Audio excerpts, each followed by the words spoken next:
Olá pessoal, bem-vindo ao podcast Segredos Políticos de número 16. Eu sou Romeu Scanhoela e estarei com você comentando os bastidores da política de forma semanal. Nós dividimos esse podcast em 5 blocos. O primeiro é o Brasil em Foco, onde comentamos os principais projetos que estão rolando no Congresso Nacional. O segundo bloco é o Colado com a Justiça, sobre um assunto político de interesse nacional que envolve o Judiciário, de preferência o STF.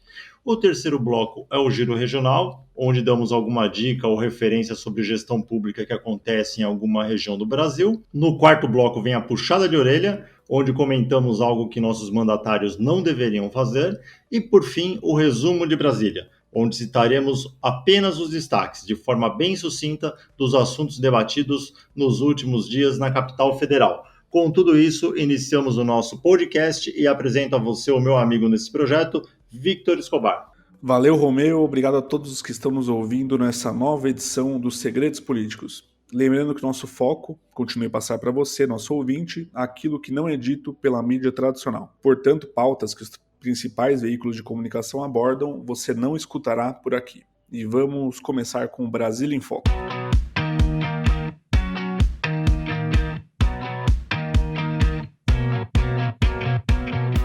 Primeira notícia do Brasil em Foco de hoje, Romeu, é privatização da Eletrobras.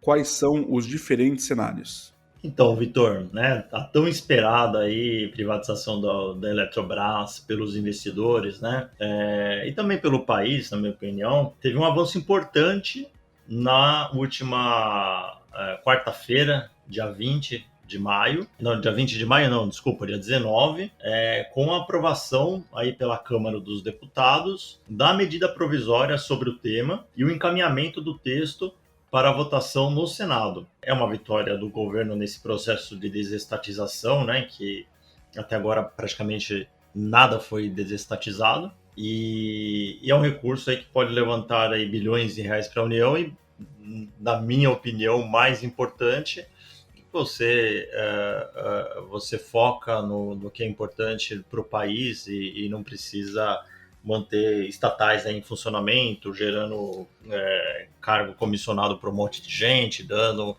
estatal para partido político administrar. Mas enfim, voltando, o modelo de privatização prevê a emissão de novas ações a serem vendidas no mercado sem a participação da empresa, resultando aí na perda do controle acionário de voto mantido atualmente pela União. Então, o governo vai reduzir sua fatia aí nas ações com direito a voto de 61%, que é hoje, para 45%. E apesar de perder o controle, a União terá uma ação aí de classe especial chamada Golden Share, que garante o poder de veto em decisões da Assembleia de Acionistas, a fim de evitar que algum deles ou um grupo de várias pessoas detenha mais de 10% do capital votante da Eletrobras. As ações da companhia, né, na quinta-feira, né, ontem, dia 20, elas operavam em queda de 3% no final da tarde, né? É a cotação que a gente pegou aqui das 14 horas horário de Brasília. Mas ela teve aí máximas históricas aí, subiu aí na véspera, né? Com os investidores aí animados com o agendamento da votação da medida provisória. Para vocês terem uma ideia, Vitor, no ano as ações saltaram aí de cerca de 20%. Acumulando ganhos de quase 50% desde que foi enviada aí pelo governo a medida provisória sobre a privatização, que aconteceu no dia 23 de fevereiro desse ano, meu aniversário. Agora, depois da aprovação na Câmara, os investidores e analistas de mercado estão aí atentos aos próximos passos que devem ser dados para que o texto avance, né? Sendo mais uma etapa aí da desestatização. Só que o tempo aí é curto, porque agora essa análise do Senado ela tem que acontecer até o dia 22 de junho para não perder a validade. E em uma casa, né, no Senado, em que o tema está aí menos pacificado do que na Câmara. Exatamente. E no modelo com que foi aprovada pela Câmara, né, ontem, no dia 20, a MP, que permite a privatização da Eletrobras, dá um recado claro sobre como o governo vai tratar as reformas e toda a agenda econômica daqui até 2022. Então a estratégia ela vai muito além da negociação para alcançar um meio termo entre as intenções do Ministério da Economia e os interesses parlamentares. Então, antes, a régua será o politicamente viável, por mais desidratado que seja, sob a coordenação do deputado Arthur Lira, desde que a versão proposta seja minimamente palatável e sirva para transmitir a ideia de que o governo se move, quase tudo será válido. No caso da Eletrobras, por exemplo, foi preciso atender a fortes interesses setoriais e, sobretudo, regionais de deputados expressos, por exemplo, na exigência de construção de usinas térmicas e pequenas centrais hidrelétricas em diversos estados. Então, a medida ela ameaça encarecer custos para grandes consumidores e não se encaixa no receituário de mercado. Mas conseguiu-se eliminar o grande problema que efetivamente impediria a privatização, que é a transferência dos recebíveis que o governo deve à Eletrobras para a nova estatal a ser criada. Então, Vitor, o que aconteceu? Na noite de quarta-feira, na Câmara, foi votado a chamada subemenda substitutiva global, que esse nome complicado de subemenda substitutiva global se refere ao texto do relator do projeto e depois de todas as mudanças que ele fez antes e durante a votação da matéria. E aí que está a grande discussão de vários partidos políticos, né? Esse texto ele mudou muito o que estava no original do projeto de lei. Então ele teve aumento de subsídio, privilégio para funcionários da Eletrobras, obrigação de construção de gasoduto retrocedendo a lei do gás, e o pior de tudo, a obrigação de compra de energia de algumas usinas termoelétricas que, coincidentemente, são da região do relator do projeto. Então, assim, são coisas que não dá para aceitar, né? Então, essa subemenda substitutiva foi a grande discussão, mas que, infelizmente, no final das contas, foi aprovada e foi para a redação final e encaminhado para o Senado. Aí, Vitor, o ex-presidente da Eletrobras, Luiz Pinguelli Rosa, que ele é professor de planejamento energético da UFRJ, afirmou que, abre aspas, se o projeto não for alterado no Senado, a tendência é termos uma energia mais cara, fecha aspas, por causa da ampliação das térmicas. O Diogo McCord, acho que é assim que se pronuncia, secretário de desestatização, já considerou o texto, entre aspas, aí abre aspas, um texto muito bom, fecha aspas. Né? E o ministro Bento Albuquerque destacou a medida, abre aspas, traz muitos benefícios para o consumidor, fecha aspas, que eu particularmente, o meu, discordo. Assim como o Ricardo Barros, que é do PP, né, do Paraná, líder do Bolsonaro na Câmara, também, né, elogiou o projeto, e já teve outros grupos que rejeitaram, assim, não que rejeitaram porque admitem que a privatização da Eletrobras é algo necessário, mas que não gostou da redação final. Então, por exemplo, o João Amoedo, que é ex-candidato a presidente, ele afirmou nas suas redes sociais, abre aspas, na votação para privatizar a Eletrobras, havia 3 grupos com objetivos diferentes. O primeiro, privatizar e melhorar a vida do cidadão. O segundo, aproveitar o projeto para dar benesses a setores. E o terceiro, não privatizar. O Novo representou corretamente o grupo 1, infelizmente o grupo 2 venceu, fecha aspas. Exatamente, Romeu. E aí, voltando, né, para a Eletrobras, dentro desse contexto, ficam as perguntas, então, aí para os próximos dias, é que se a casa, né, se o Senado vai trabalhar para mudar o texto da MP e, se fizer, mesmo que para melhor, se vai ser em articulação ou a revelia de acordos que levaram à aprovação na Câmara. E também vamos descobrir se os ânimos, né, vão ser contaminados aí pela CPI da Covid ou não. Bom, nossa segunda notícia de hoje, então, projeto exige que profissional de saúde mostre seringa vazia após vacinação contra a Covid-19. Vitor, isso já está acontecendo em muitos lugares, né? Muitas pessoas, muitos técnicos profissionais da saúde já estão fazendo por bom senso, né? Mas tem alguns profissionais de saúde que não fazem. Então, tem um projeto de lei, o 517 de 2021, que está determinando que os profissionais de saúde, claro que se for sancionado, né, exibam ao paciente o responsável a quantidade de vacina contra a Covid-19 que será administrada e depois da vacinação mostrem a seringa vazia. As eventuais infrações acarretarão aí, Vitor, a responsabilização do profissional na parte administrativa, civil e penal. Uhum. A proposta em tramitação na Câmara dos Deputados também prevê multa para quem produzir notícias falsas, né, as chamadas fake news, simular vacinação, desviar ou se apropriar de imunizante enquanto durar o combate ao novo coronavírus. Pelo texto, veicular fake news sobre a vacinação resultará em multa de 1 a 25 salários mínimos, pelos valores atuais de R$ 1.100 a R$ 27.500. No caso de conduta reiterada, essa penalidade será em dobro. Para quem se apropriar de vacinas, a multa será de 10 a 100 salários mínimos, ou seja, de 11 mil a 110 mil reais. Isso, a proposta é do deputado Wilson Santiago, né, do PTB da Paraíba, e ela tramita agora em caráter conclusivo e vai ser analisada pelas comissões de Seguridade Social e Família, de Finanças e Tributação e de Constituição e Justiça e de Cidadania. Lembrando que, né, o caráter conclusivo é aquele que não precisa passar no plenário para ser aprovado, né, na casa. Então, pelas comissões, né? Passando pelas comissões, ele segue aí o seu destino. E, Vitor, eu quero aproveitar aí o tema do coronavírus e da vacina para falar um pouco aí sobre um embate que está acontecendo na internet, promovido aí principalmente por bolsonaristas, né? Que eles estão minimizando a vitória que Israel está conseguindo no combate ao coronavírus pelos números, né? É bem importante mesmo esse assunto. Então, assim, vamos lá, né? Como que Israel tá vencendo o coronavírus e está reativando a economia, né? Que são coisas muito importantes, né? Vencer o coronavírus, fazer com que as pessoas não morram e reativar a economia para que as pessoas também não morram, né? De fome. Testes, máscaras, lockdowns, tudo isso foi coordenado aí pelo governo federal de um efeito rápido, né? Isso em Israel.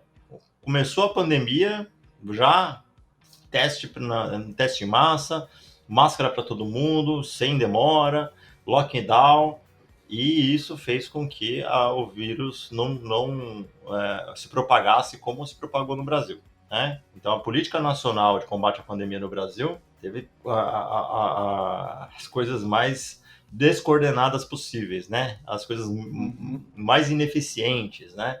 E o que custou aí milhões de empregos. Né? Então, assim, a gente sabe que para a economia voltar o mais rápido possível é vacina, né? A vacina é o que vai fazer com que a economia retome aí o mais rápido possível. Né? Então, assim, se o general Pazuello, né, não tivesse recusado aí 300 milhões de vacinas, pegando as 300 milhões de vacinas para não ser injusto, né, falar, tá falando um número muito alto. Não. São 60 milhões do Butantan, 70 milhões de vacinas e doses da Pfizer e as 170 milhões do Covax, né, que a gente comentou até no último podcast. Exatamente. A gente teria aí 150 milhões de brasileiros a mais que poderiam já ter sido vacinados, né? Mas isso aí não impediu o Ministério de Saúde de comprar 20 milhões de doses da Covaxin só, né? Sim. E agora é o seguinte, as pessoas vão falar, mas assim, voltando para o assunto Israel, né? Mas Israel é do tamanho do estado do Ceará. Só que assim, Israel teve 3 mil mortes e Ceará teve 19 mil, né? Mas a área de Israel é do tamanho de Sergipe. Sergipe tem 1/4 da população de Israel e teve 42% mais mortes.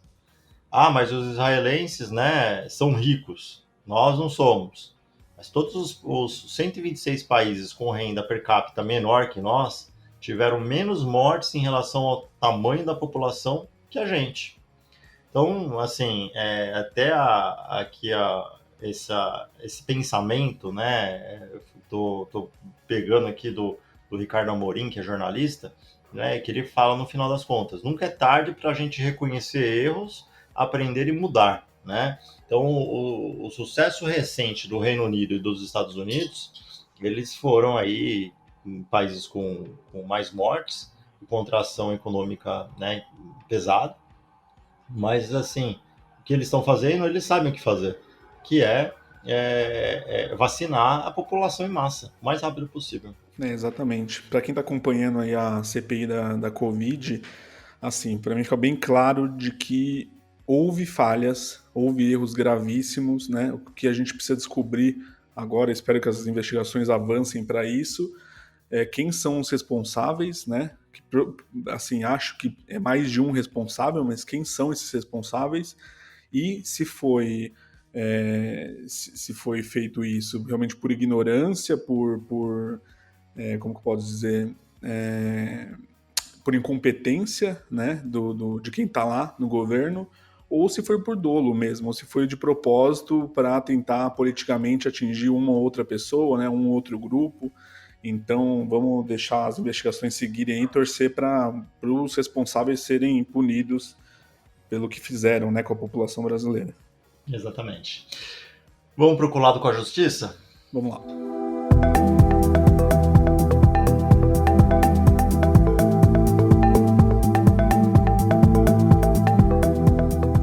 Então, a primeira notícia do Colado com a Justiça é: lei municipal que cria Parque do Minhocão em São Paulo é inconstitucional.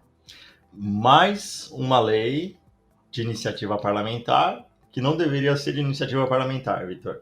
Então, o que aconteceu? O TJ de São Paulo declarou inconstitucionalidade uma lei municipal aqui de São Paulo, né, que previa, de iniciativa parlamentar, conforme eu disse, né, que previa a desativação do elevado João Goulart, o conhecido como Minhocão, no centro da capital, e a criação de um parque no local.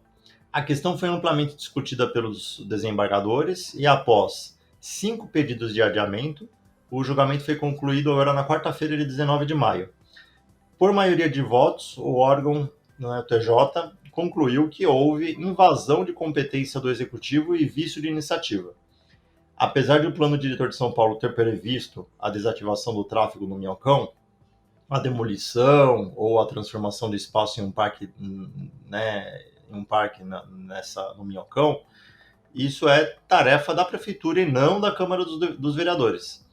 Então, no voto, o desembargador James Ciano, relator da ADI, ajuizada aí pela Procuradoria-Geral da Justiça, também apontou outras ilegalidades na norma. Segundo ele, o projeto de lei não contou com ampla participação da sociedade e nem foi embasado em estudos técnicos, Vitor. O desembargador afirmou ainda que a participação popular em direito urbanístico não pode se resumir ao comparecimento e a manifestações em audiência pública, como ocorreu no caso em questão.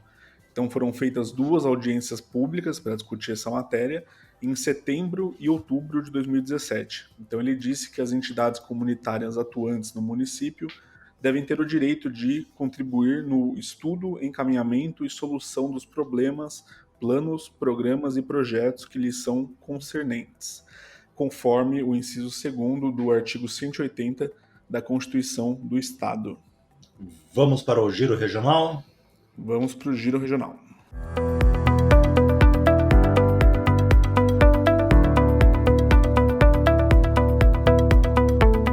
Então, a primeira notícia aqui do Giro Regional de hoje é: polícia prende 3 homens suspeitos de planejar atirar ovos no governador do Pará. A Polícia Civil de Tucuruí, no Pará, prendeu na manhã de quinta-feira, dia 20 de maio, ontem, 3 homens que estariam tramando arremessar ovos durante um evento público na cidade que teve a participação, né, do governador paraense Helder Barbalho, do MDB, e de prefeitos de outros municípios do estado. O pedido de prisão preventiva dos 3 integrantes ali, né, que estavam com os ovos, segundo a segunda acusação, né, alega aí que a polícia da cidade identificou, abre aspas, né, associação criminosa que tem praticado diversos crimes contra a honra do governador do Pará e de outras autoridades públicas que participarão do evento, fecha aspas. O documento ainda alega uma provável ocorrência de confrontos entre os representados e os populares que ali estavam presentes. A solicitação foi acatada pela Justiça, que ainda determinou o indiciamento dos 3 pelos crimes de constrangimento ilegal e associação criminosa, Vitor. O evento público marcou a entrega da reforma da cadeia pública de Tucuruí. A OAB que é a Ordem dos Advogados do Brasil, de Tucuruí, ela vê perseguição política e cerceamento de liberdade de expressão nas prisões. A entidade já se mobiliza para impetrar um pedido de habeas corpus em favor dos 3 homens detidos. Ao menos um dos detidos é filiado ao partido político. Em seu despacho, o juiz afirma que, abre aspas, não se trata de um mero plano de lançar ovos na direção de um governador de estado ou de mera expressão de opinião política. Trata-se de evitar problemas entre pessoas reunidas em ato público e com grande risco de desordens e tumultos que possam gerar lesões corporais e inclusive mortes. Fecha aspas. E vamos ouvir a doutora Adriana Filizola Durso, Vitor, advogada criminalista. Qual é a opinião dela? Olá, Romeu, Vitor, tudo bom?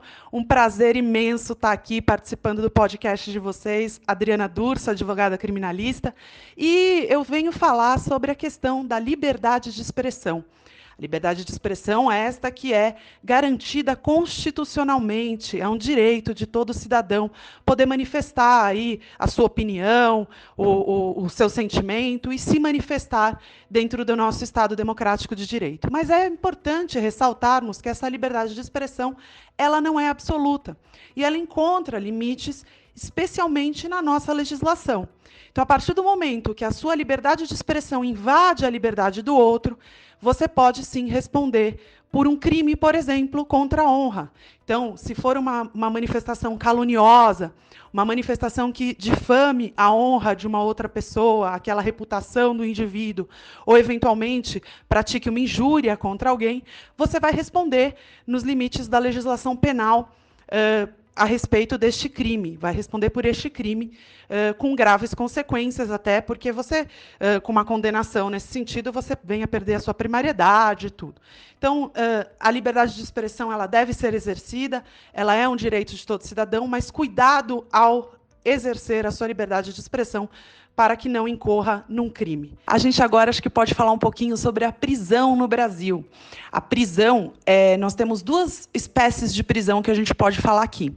A primeira é a prisão pena, que é a prisão que ocorre depois de uma sentença condenatória transitada em julgado. E também nós temos uma prisão anterior a uma sentença condenatória transitada em julgado. E aí essa prisão pode ser uma prisão em flagrante, uma prisão temporária e uma prisão preventiva. Para que ocorra essa prisão preventiva, ela tem que ser decretada nas hipóteses de garantia da ordem pública, garantia da ordem econômica, conveniência da instrução criminal ou para assegurar a aplicação da lei penal.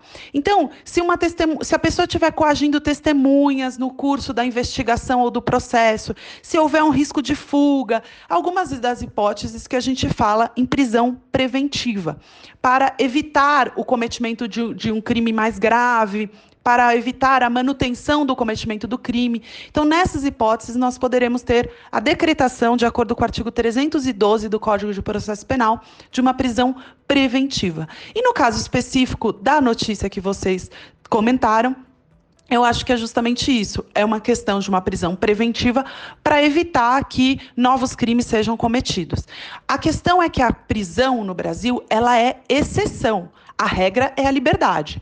Então, só tem que ser decretada a prisão nos casos excepcionais, onde efetivamente haja necessidade dela. E a questão que fica é, será que houve essa necessidade neste caso específico? Fica aí a questão para os nossos ouvintes. Um grande beijo a todos. Tchau, tchau. Bom, a próxima notícia aqui é contrariando o decreto. Prefeitura do Rio gasta mais de 2,5 milhões por mês com servidores cedidos à Câmara de Vereadores.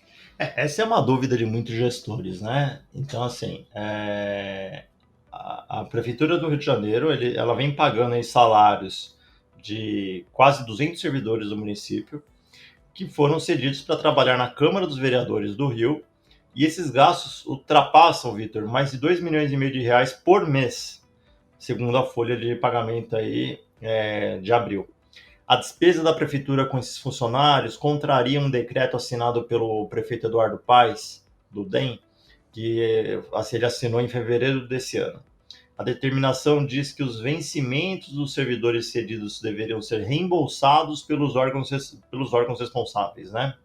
Esses valores não estão sendo devolvidos aos cofres do município, né? E aparentemente aí com consentimento da prefeitura. e de acordo aí com a folha de pagamento de abril, né, tem até gente que está recebendo por dois cargos, está recebendo 2 vezes. A Prefeitura informou que, apesar do decreto que exige a devolução dos valores pagos com os salários dos servidores cedidos, o município entrou em contato com a Câmara para que essas cessões de servidores fossem feitas sem a devolução dos valores. Então, de acordo com o município, o Legislativo teria que repassar, como contrapartida, mais de 60 milhões de reais para ajudar os cariocas durante a pandemia. E a Câmara de Vereadores disse ainda que todo o saldo do orçamento não utilizado pelo Legislativo será restituído para a Prefeitura.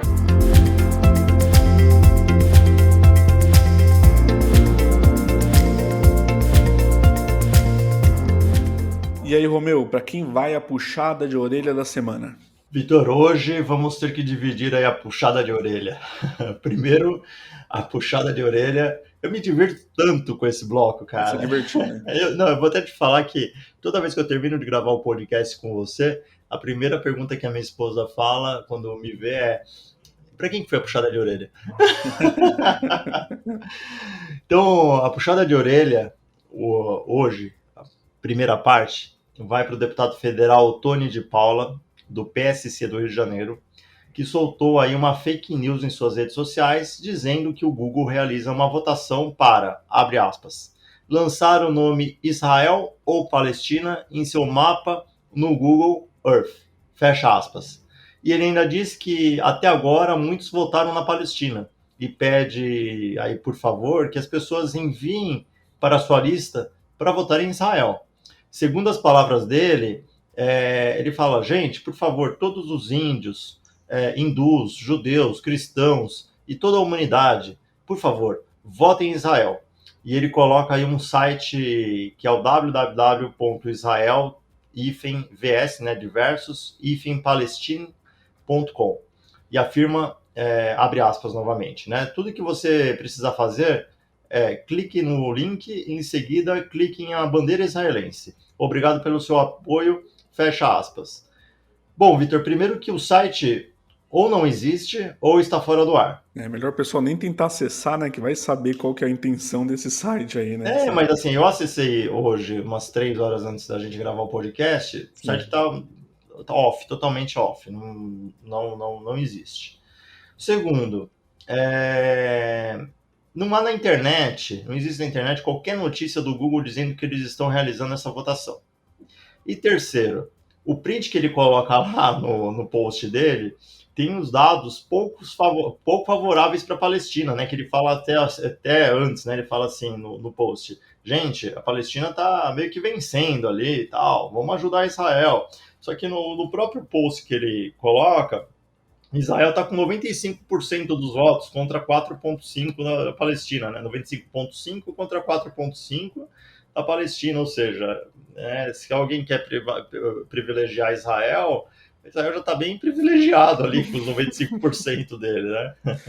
Pois é, essa treta aí envolvendo o Google Maps está longe de ser novidade, né? Porque em 2016 a polêmica foi tão pesada que se popularizou a hashtag Palestine is here, que é a Palestina é aqui, em tradução livre, né? E teve até uma petição online para incluir o nome no mapa, com mais de 250 mil assinaturas. Então essa petição dizia que o reconhecimento da Palestina pelo Google poderia ser mais importante do que o reconhecimento do Estado até pela ONU. O Google se defendeu alegando que nunca havia identificado a Palestina pelo nome e que um erro havia apagado as etiquetas Cisjordânia e Faixa de Gaza, o que foi corrigido ainda em 2016, segundo a empresa. E agora, no final de 2020, essa polêmica voltou e o deputado Tony de Paula caiu aí nessa fake news aí, né? A Google reafirmou a explicação de que já havia dado na época, que, segundo o Google, o Maps se baseia em definições da ONU para delimitar territórios em seus mapas, mais especificamente do UNGEGN, que é o Grupo de Peritos em Nomes Geográficos das Nações Unidas. Reconhecida por 138 países no mundo e considerada um estado observador, não membro da ONU, a Palestina de fato não tem seu nome no Google Maps ainda. Pois é, Vitor, a gente vê que o deputado federal, né, que deveria ter bons assessores, né, caindo em fake news, né, é incrível. Pois é, Romeu. E qual que é a segunda puxada de orelha aí que você comentou? A segunda puxada de orelha, Vitor, vai para o famoso deputado federal Roberto Jefferson, do PTB do Rio de Janeiro, que foi aí em um clube de tiro nessa semana e postou uma foto com mais 2 indivíduos ao lado, todos apontando a arma para a câmera. Espero que não tenha aí não tinha um fotógrafo, né, atrás dessa câmera. Um clube de tiro é totalmente, né? Eu já fui em clube de tiro, é totalmente proibido você apontar a arma para alguém que esteja, né, com você ali, né? Então, se você tem um fotógrafo ali, eu espero que não tinha um fotógrafo atrás, né? E aí ele postou essa foto com uma mensagem: O Rugido da Liberdade, né? Esse foi o texto que ele colocou no post, fazendo uma menção aí à arma. Em seguida, ele postou outra foto com cara de mal e arma em punho com a mensagem: Vacina contra a tirania, né? E aí, para finalizar com chave de ouro, ele fez um vídeo com a arma aí no coldre, né? Que vamos soltar aqui para vocês ouvirem. A arma é um instrumento de defesa até contra agentes do Estado. Esse Estado totalitário que está no mundo, opressor, comunista, ateu, marxista, hedonista, imoral, satanista, que quer destruir todos os valores cristãos para uma sociedade de baderna, sexo solto, abusando de crianças, fazendo gaysismo, fazendo apassivamento, droga, aborto. Contra esse Estado, nós vamos precisar desses instrumentos. Não compete ao Estado, no final, a defesa dos seus valores, dos nossos valores, que são nossos, pessoais. Deus, família, pátria, vida e liberdade. E liberdade, e liberdade. É melhor morrer sangrando do que viver de joelhos. Nunca se esqueçam disso. Nunca se esqueçam disso. Ajoelhar a Deus, mas enfrentar os tiranos. Estado comunista, hedonista, marxista, satanista, sociedade de sexo solto, gaysismo. Deus, família, pátria, vida e liberdade. Ô, Vitor, a gente já vai comentar sobre esse vídeo, né? Mas só para falar que no começo do vídeo ele falou assim: a segunda emenda à Constituição dos Estados Unidos, né? Fazendo referência à arma, né? Aqui está a segunda emenda da Constituição dos Estados Unidos. O que é essa segunda emenda, né? Ela protege o direito da população e dos policiais de garantir a legítima defesa, seja por meio de manter ou portar armas ou qualquer equipamento. Então, por isso que ele falou da segunda emenda da Constituição dos Estados Unidos, apontando para a arma. Vocês não viram no vídeo, porque vocês estão vendo um podcast, mas quem quiser, né, acessar as redes sociais do Roberto Jefferson para assistir o vídeo, vocês vão conseguir encontrar lá. Sim. Tem nem que comentar, né? Não sei, porque toda vez, toda puxada de orelha ultimamente tem sido difícil de comentar, né? Então, abismado que você fica. Nossa senhora, cara. Então vamos passar para o resumo de Brasília. Vamos direto.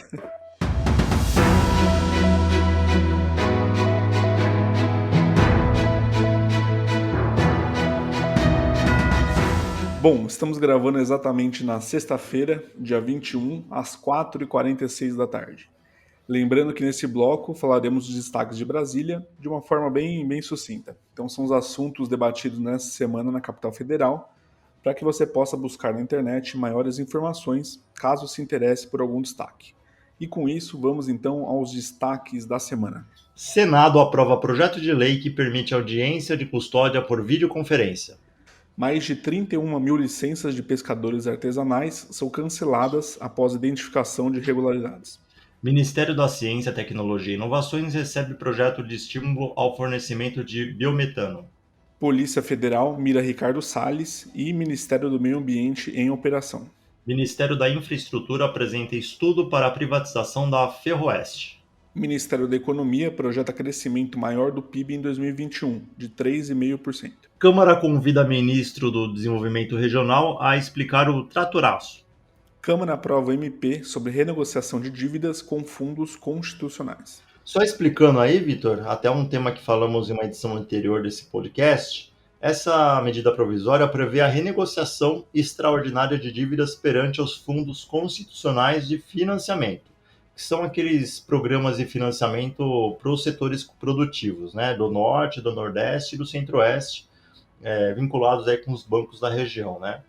A medida provisória concede descontos de até 90% para quitação de débitos até 31 de dezembro do ano que vem, 2022, e o texto será enviado aí à sanção presidencial. Muito bem.